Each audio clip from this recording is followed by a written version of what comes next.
Welcome back to the podcast, guys. You guys are listening to 2.5 Mollies. My name is Yusuf, and I'm here with Ismail, man. How you guys doing? I'm doing good, at least. Just to clarify, my last name is not man. It's just Ismail, man. You know what I mean?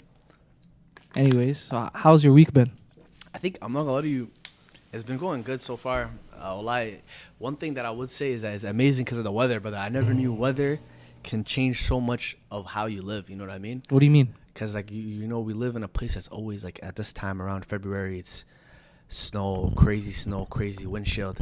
And then on Wednesday, we just had one day of just amazing weather. Mm-hmm. And then I was like, wow, everybody, it was a thing to talk about. And apparently it was, the warmest day ever in February for our city, right? The 2 days, right? Yeah, the 2 days, warmest days, right? Mm-hmm. And then I was thinking about it in my head. I was just like, everybody's happy. I'm getting phone calls. Yo, man, did you see the weather, man? Go outside. You know what I mean? And then I realized, man, why are we here, man? You know what I mean? There's people I had a realization. People live like this every day. They're like, did you ever see snow? They're like, what? You know what I mean? And then I feel like weather, it kind of gives a big mood change or mood boost. You know what I'm saying? I agree to an extent. I feel like when there's snow or whenever there's rain, usually people are more depressed compared to when it's sunny outside. Everybody, sun's out, buns out. What? Sun's out, buns out. Mm-hmm. You know what I mean? Mm-hmm. So I feel like at the end of the day, sun's out, guns out too. Like this. I don't know about your guns, man.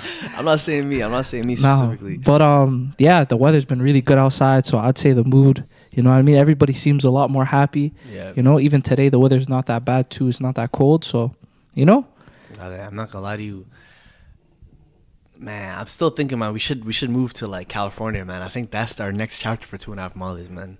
California? That's our next chapter. Yeah, but I don't know. I feel like people are saying nowadays, with Canada, it's long winters and then it's transitioned straight to summer. Yeah, usually there's no spring, huh? Yeah, they say spring's not even a thing anymore. I think our spring is unique in terms of we get a lot of rain. I think that's the thing about it. It's for us, we don't, and it's rain with a little bit of chilly weather, So to us, it kind of feels like it's that there's no transition. It goes straight into cold and then hot, where there's no that time where you could just come out with a sweater, you know what I mean? And then there's some days where you go in and it transitions to a t-shirt, then you wear shorts. There's no transition like that. It's either you're wearing sweater or you're wearing shorts. Mm-hmm. Yeah.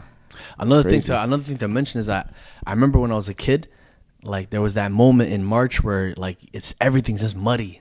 Muddy. And it has a manure smell everywhere. And then you're just should I wear my boots or should I wear my shoes? You know what I mean? Nah, one thing I hated as a kid is I hated first of all, I hated rain and I hated snow because I had to always change my shoes. Me, I'm a man of just simplicity. Yeah. The thing is I just want to wear one shoe the whole day. But why as a kid when I'm in, you know what I mean? I'm in kindergarten or I'm in grade 1. Do I have to keep switching from my indoor shoes to my outdoor shoes? Oh, that was a big throwback. Why do I have to do that? That's one thing that I kind of hated the most about rain and thing. And I think that just transitioned to, okay, now I got to put my rain jacket on. And then why are all the rain is supposed to be gloomy. It's supposed to be a gloomy day. But why are they all bright colors? It's just trying to trick your mind, man. They're all bright red, bright yellow. You know what I mean? You always see bright yellow as a raincoat. That's what I'm trying to tell you, bro. Yeah. It's weird. I don't know. But anyways, the indoor shoes and the outdoor shoes, that was my biggest... I totally forgot. They say, yo, find your cubby. I'm like, yo, man. Yo, those words, bro. I don't think you ever used them in your life. Your cubby. And then you just put your little, your jacket and stuff like that and your shoes. And then you know what it is? I think they're trying to build discipline, to be honest. It's you have your own space and make sure your space is clean. Yeah. You know what I mean? And then you can start. But one thing that is universal, do you guys remember about kindergarten? It's everybody, okay, sit on the carpet, cross-legged. Yeah. Back in the days, I couldn't sit cross-legged. Oh, man, still. Yeah, kids used to make fun of me. I used to have my chair. So You're the big dog of the group, huh? I was a big dog, but at the same time, it was I couldn't sit cross-legged. I was a little chubbier, you know what I mean, as a kid. So I couldn't sit cross-legged. I had to sit on the chair. But anyways... Moving on to our question of the day. Usually, I feel yes, sir. The thing is, usually a lot of people like hearing about ourselves. You know what I mean, and saying our little 2-piece about how we're doing. But usually, there's other people that say, you know what, we like getting straight into the Mail of Molly. Yeah. But anyways, we're doing good. I hope you guys are doing well too, and the week is going good for you guys. And yeah. All right, so we have some very interesting questions today. Thank you guys very much. As always, thanks for asking questions or just anything else. So the first question we have is, what is the craziest passion hobby you picked pre or post lockdown? That's a big one. Pre or post? Yeah, like you started in the lockdown and then you just continue doing it. I would say, okay, this wasn't like something that I picked up that I never used to do, but I would say like working out. I'd say post COVID is something that I try to regularly do. So I at least try to go at least once or twice a week. But during COVID, I was when going. the gyms were closed though. What were you doing? Like I think they're basically saying when everything was closed, what were you doing? Oh, I thought they were saying what are habits that you picked up No, like- after COVID or before COVID. Like you know when everything was closed down, like people are like, yo, what do I even do? So people were just doing some new stuff. Like someone said, like I'm just gonna start gardening, for example. You know what I mean? Oh, those type of hobbies. Yeah. Wallahi, to be honest, nothing. I don't know. I didn't pick up anything. Just waiting in my the cell, time. huh? You want me to tell you, You guys? did your time good. Yeah, I'll describe my time for people who don't necessarily know me. So during COVID, what I was doing was I wake up, I watch a movie, and I go to sleep. That's all I was doing. During COVID, I feel like it was a time where we just stopped COVID we were in school at the time, right? Yeah. When COVID first started. So the thing is, like, for a few months we didn't have classes. Right, for like maybe a month and a half, I guess. Yeah. That we were kind of closed. So the thing is, they were transitioning into doing for everybody to do online learning. So during that time, I would say two big things that I was doing, because at that point you can't go outside, you can't hang around with each other. So the only thing you could do really at the crib is, talk to your family, and then talk over the phone with friends and see how they're catching up with those guys or watching movies. You know what I mean? So, but one big thing, like we talked about it in a previous episode, was Clubhouse, man. That's how we were engaging with everybody. You know what I mean? And stuff like that. And house party. No, house party was big. Wow, throwback to that. This seems like a simulation. Doesn't seem like it's real, huh? Yeah. Well, we were talking to people over the internet. Yeah. But we gained a lot. I'll be honest. During COVID, like on Clubhouse specifically, I gained a lot of like real people. Like I met a lot of real people on Clubhouse. A lot of people experience that. They're like, yo, like this is like I went to Toronto with on a trip with one guy, and the guy was like, yo, they met, like he talked, and the guy said, yo, are you his username? He said, yo, they started. That happened to you? Their boy, not me, another guy I know. You know what I mean? Okay. But I would say for my COVID hobby, it's actually funny. I didn't know what to do, and I feel like I'm an outdoor cat, like, but I can't stay inside too long, right? So I kind of picked up just walking outside in general. So I would just walk outside just for no reason, just to get like, I'm not gonna lie, I feel like I actually need to release some energy. You know what I mean? I say by any means necessary, man.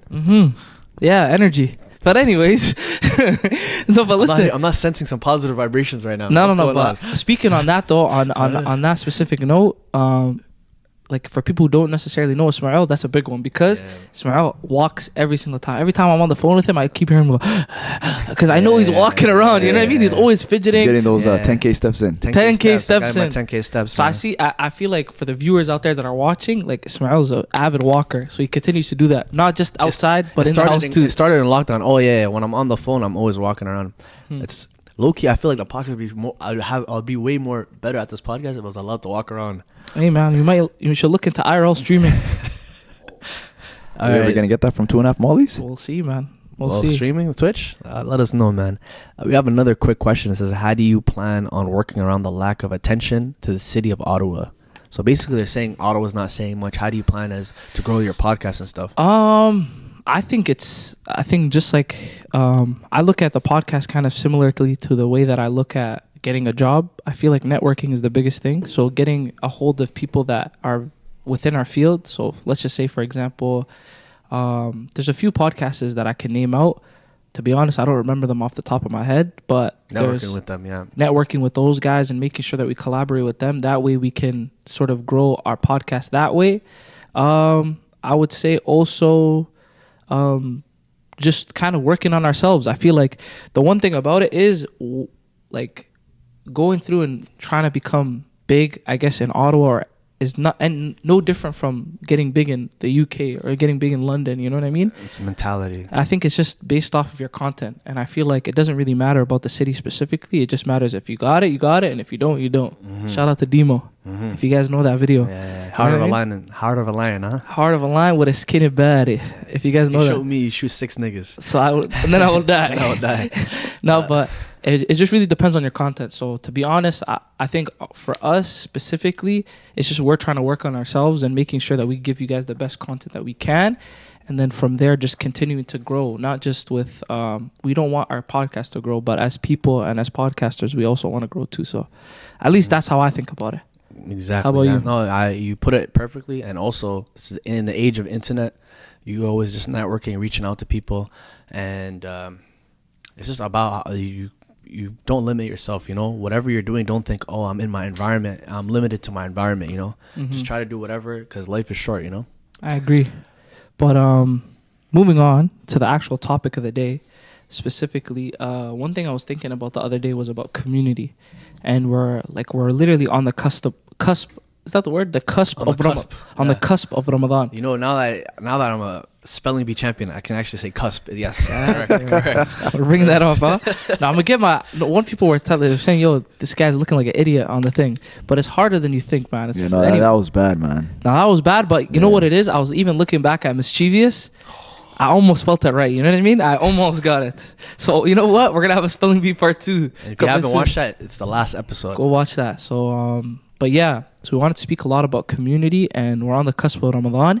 So one thing that I wanted to kind of go over was Ramadan is the season of change, quote unquote. You know what I mean? A lot of people are attempting to I don't want to say rebrand. Rebrand is a crazy word, huh? In a way, rebrand is it. You can say like renew their iman. There we go. Renewing Renewing yourself and really just putting yourself into a place of wanting to better yourself. Yeah. Right?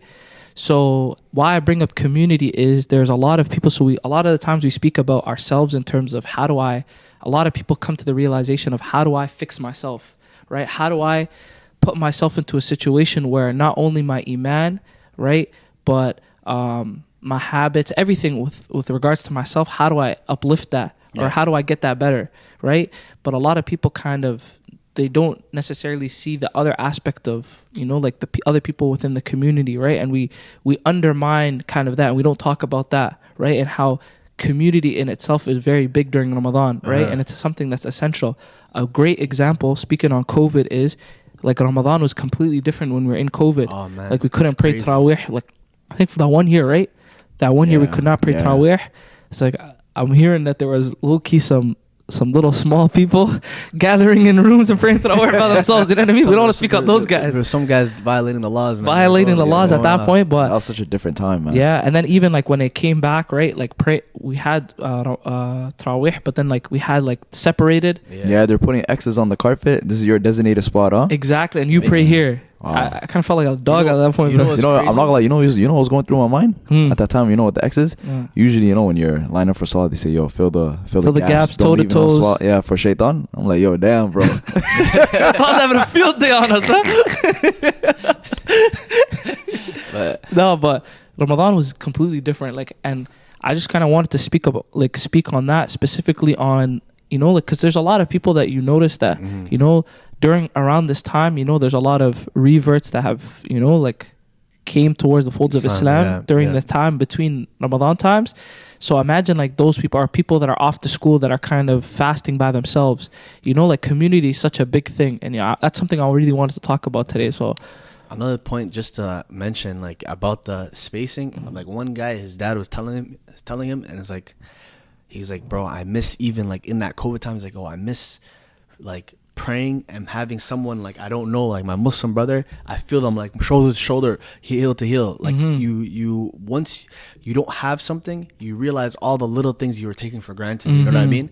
And a big point, I agree with you. Like a big point that I would say is that for me especially, like I have like a lot of family here, so I'm kind of like not understanding. I'm like, okay, yeah, Ramadan always been for me big community, like big family iftars, you know what I mean, going to different people's houses. And then I realized some people are just like, yeah, it's maghrib time, let me just drink this dates right here, and you know what I mean, just the adhan calls, no, you know what I mean, no, like you're not your siblings calling you down, having a big, you know, food going on. So I feel like definitely after COVID a lot of things changed. You know what I mean? I feel like we're rebuilding our community, because I feel like our community went through a crazy like hardship, like COVID, and then everybody got dispersed. You know what I mean? There's people who are like they're still taking time to adjust the reality of the fact. You know what I mean? So the main aspect that I Forgot where you were going with it. Huh? I forgot where I was going. But I'm coming back. Okay, yeah, I got it. So like it's like kind of like in the age of like social media where everything's connected and everybody's just like a message away or something away, we feel like the most disconnected. You know what I mean? Because the fact like I can just message you for 1 second, but like I feel like everything just became more dispersed. Everybody's in their own little bubble. Online, and then they're just like, oh yeah, I know, because it's like kind of your mind's tricking you. Like you see Yusuf on the story, yo, Yusuf's recording his podcast today, oh, he went to Toronto today, like you see it, so you have like a perception that you're thinking, oh, I'm catching up to Yusuf's life in your mind, but in reality you guys never talked for 6-7 months. You know what I mean? Yeah, I feel like for me, like whenever I think about like community specifically, I don't just think about like the people at the masajid or other people that are, I think of also family. Family's a big part to do with community too, you know, because the thing is, for me, the one thing is I'm thinking about is that there's a lot of, for me at least, Ramadan is not only just the time to renew myself. I think it's also a celebration. It's something to celebrate for me. You know what I mean? Like, Ismail, you're speaking on, like, you spoke on kind of your experience and having like people come to your house, and I've experienced the same thing, you know, with regards to my family too, like all of us kind of coming together and sitting down together and eating. So it's something for me to be like, okay, now I get to not only just like be doing this on my own, but at the same time it's something that I get to do and share with my family. You know what I mean? So to me, it's something that I feel like is to celebrate, you know? And then another thing is, there's, again, like I was speaking on before, there's a lot of people that kind of go through that by themselves, and you were kind of speaking on that. It's like, yo, let me eat my tamir, and then after that, like drink my water, pray, and then, you know what I mean? That's what it is. But at the same time, I feel like that's why community is so essential, or it's something that's so important, because the thing is, like, having like events where it's like, okay, at the masajid where I can go and sit down with other brothers or sisters and then like break my fast there. Like one experience that I had that was like super what's the word, like it changed my mentality on Ramadan specifically, was I traveled to Michigan. So I was in Ann Arbor, Michigan. I was visiting my cousin out there and my family. And my uncle is someone who's very prominent within the community, you know, at least within the masajid that I was going to, or his masajid. And I remember every single day his mom used to make, and his mom was pregnant actually at the time. So she used to make a lot of food for, like, to bring back to the masajid. So every single day we would go. And I remember that, like, Ramadan specifically was probably one of the most memorable, by the way. But anyways, what we did was we woke up, right? We would kind of do Kuman. After Kuman, we would do whatever, watch TV like we were doing as kids, you know what I mean? Yeah. And then after that, read some Quran right before Maghrib, and then get ready before Maghrib to go to the masajid to go and break our fast. So during Ramadan specifically, like having to celebrate Ramadan with other people that you don't necessarily know. Because again, I'm in a different city, you know what I mean? With different groups of people. I haven't necessarily seen my cousins in a really long time. At first, it was kind of like a culture shock. You know what I mean? Like any other time when you go and travel. But at the same time, like experiencing, like you said, having other brothers beside you and eating with these specific type of people. And it's not just, we're not the only kids, you know what I mean, doing it.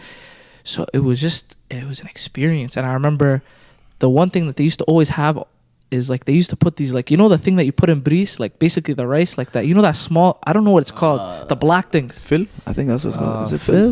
The black little black circle. It's a type of seed. It's a type of seed that you put in. Yeah, it's like spicy, and if you bite it, it's spicy. Yeah. So basically they used to put that and put dates inside milk.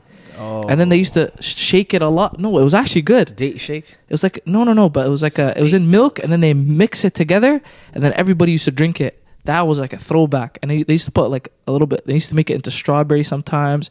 Then you break it with that. And I remember they used to have the craziest chicken, bro. But it's because, you know, there's a large, I'm assuming there's a large Asian community over there. You know what I mean? So the thing is, they used to have the tandoori chicken. You know what I mean? That used to be on locks. It used to come it used to come out like, let's just say 7 o'clock. Wallahi, by 7:15 it was gone. That's how bussin' it was. You know what I mean?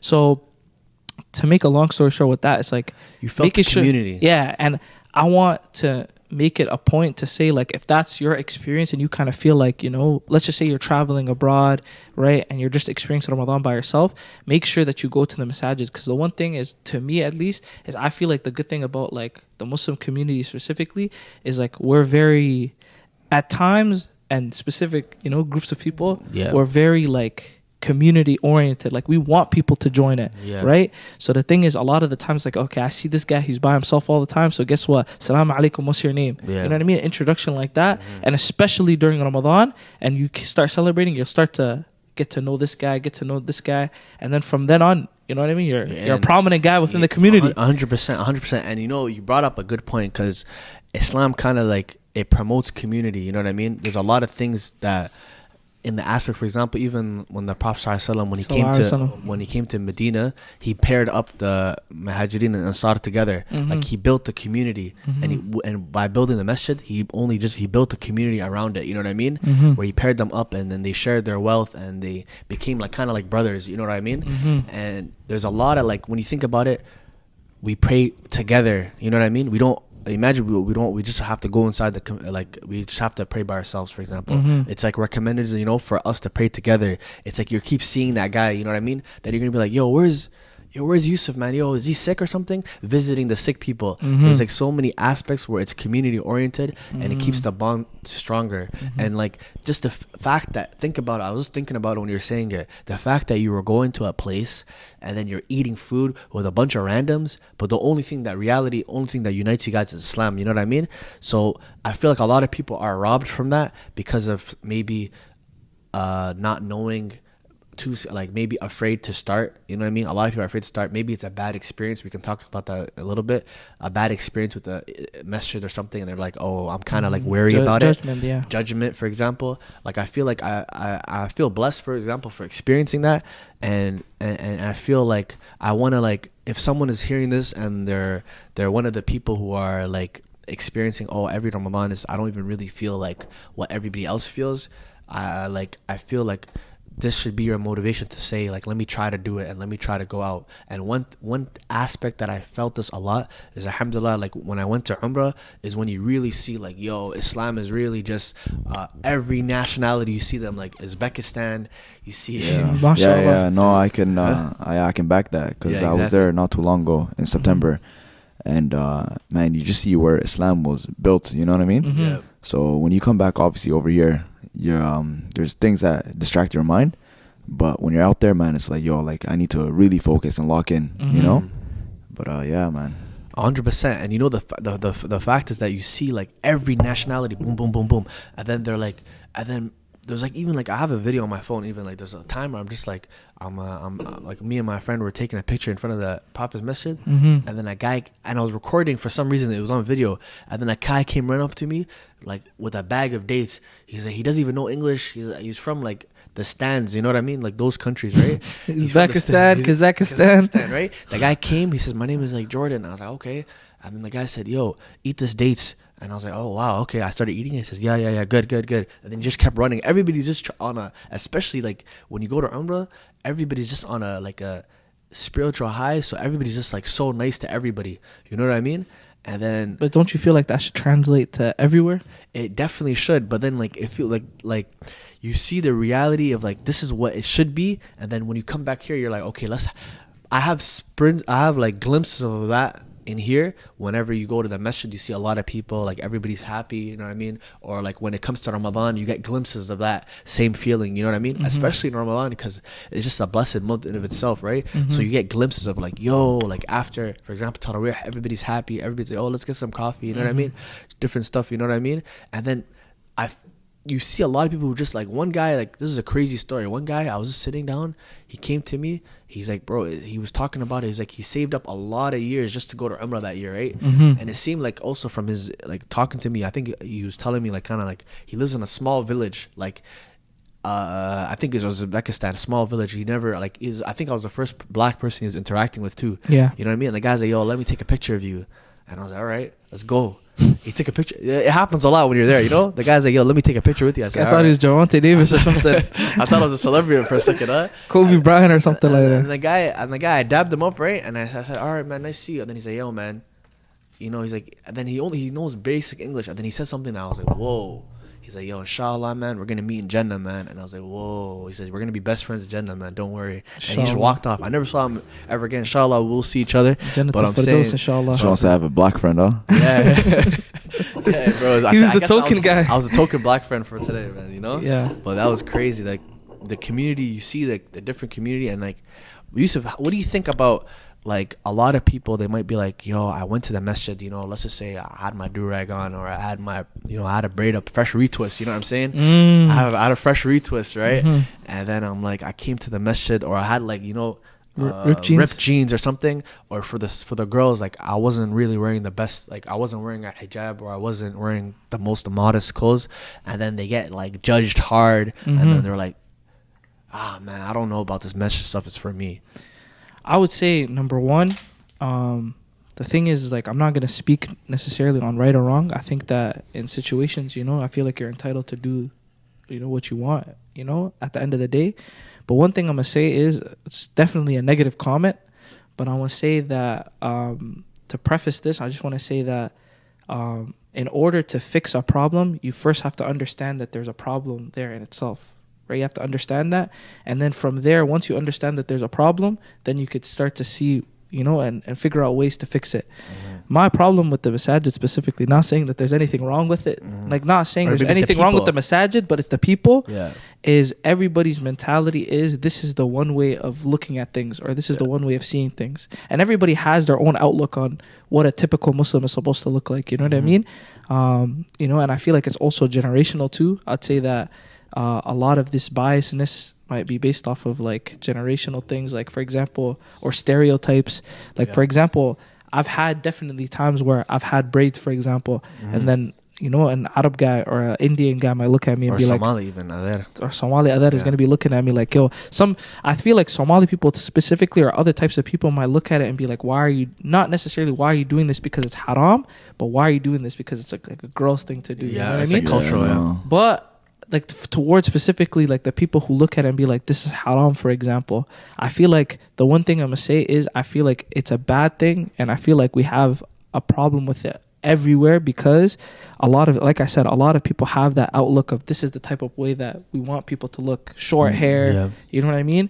Every single day, like let's just say during Ramadan, coming to the masajid wearing a khamis, you know what I mean? Things that's our stereotypical. They have an image of what a Muslim looks like. Exactly. Whereas if I have braids, for example, let's just say, even if the mentality was, you know, like, or it's not good to wear, for example, braids or something, right? There's ways about going about it, and and talking to someone in a way to get them to understand, okay, what you're doing is wrong, number one.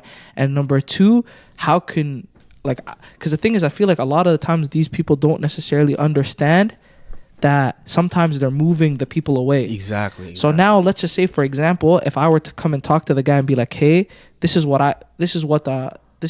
like the ruling on having braids is, for example, or not necessarily wearing the hijab, but you know what?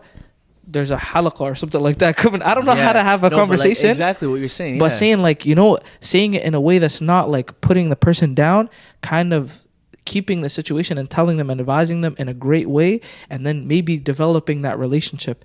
And typically one technique that I've, you know, I kind of use with my kids specifically that I work with is, it's one thing when you're coming at a person when you have no clue who they are. You know what I mean? Like, for example, Ismail, if you're a kid right now, for example, I can't just tell you, you know what, don't do this. You know, it'll work in some cases depending on how the age is. But the older you get, the more you're going to be like, why the hell is this guy talking to me? You know what I mean? So specifically with older kids, what you have to do is you have to develop that relationship, number one. That rapport where I can have, at least that way, it'll be easier for this person to be looking at me and be able to understand and comprehend and take the advice that I'm giving them. Right? So I would say that number one, coming at it from a great place, right? And not a great place, but coming at it from a positive place and being like, hey, I'm just necessarily looking out for you. The tone is something that's specific, right? That you got to watch out for. It's the words you use. The timing. It's the timing that you do it. it's the amount of people that are there. Like if you're saying it, like if I'm in a group right now and I'm saying, yo, Ismail, why the hell are you doing this? Yeah. You know what I mean? Like it's coming to them separately. It's With a lot of wisdom. different. It's a lot of wisdom. Exactly. Yeah. And I don't want to, I feel like I'm rambling on here, Yeah. but at the same time, like I No, you're think that speaking it's facts, something, man. I think it's something that's very essential. And I feel like we're, a lot of the times, specifically the older people, we're moving people away. Right. Yeah. And I think that especially during a time like Ramadan, that's the time when we want everybody to come in. Yeah. You know what I mean? And at the end of the day, like it's the house of Allah. Yeah. Who's to say you have any right to be telling someone that they're not supposed to be coming? That's a big point. That's a big point. And you know, one thing I want to say is that it's exactly what you're saying. A lot of people, like, they might, like, let's just take the preface of, let's just say they are right. You know, let's just say someone's not wearing hijab. Okay, we know that it's better. It's the right thing to do is wear hijab, right? Okay, we know you're right, but is this the right time to do this? Do you know this person? Exactly what you're saying. Welcome the person. Say, yo, you don't have a hijab? Let me get you one from the closet. Boom.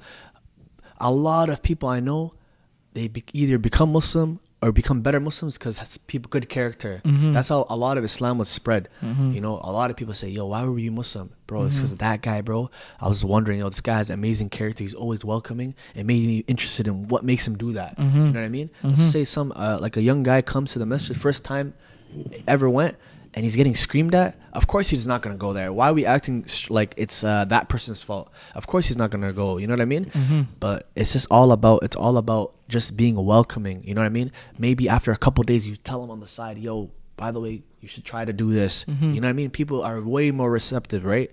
And it's another great point is a lot of people, like, for example, everybody's on a different journey. You know what I mean? Some people are on level 1 and some people are on like level 2, level 3. And we don't even know I don't know your level. And in reality, I don't really know your level because only Allah knows that. And it's your own relationship, right? Yeah. Obviously, there's some signs you can see from the outside, but you don't really know the depths of someone's like real relationship, right? Yeah, I could be somewhat like a perfect example would be like Ismail, for example, right? You have short hair. If you go to the masjid, nobody's gonna be looking at you weird. You know what I mean? Yeah. Maybe based off of your skin color. I guess maybe in my some select color. Places. In some places, yeah. Yeah, but at the same time, in some places. if you for example go to a masjid in the place that we live at right now, right? Yeah. Like typically you won't necessarily get a little side eye look, right? Probably not. Right, but for all we know, in a situation, you could be at level 1. You know, you could be struggling with salah. You could be praying like maybe 4 or 3 times a day. Yeah. Right? Whereas a guy who's having braids, for example, or a sister who doesn't necessarily have a hijab could be praying 5 times a day. And it's not to say one person is better than the other, but it just goes to show like everybody kind of has their own journey towards getting to a place. You know? Exactly. And you know, the one thing that I want to bring up is that no, there's just for the podcast people, there's just a balloon randomly that's just floating.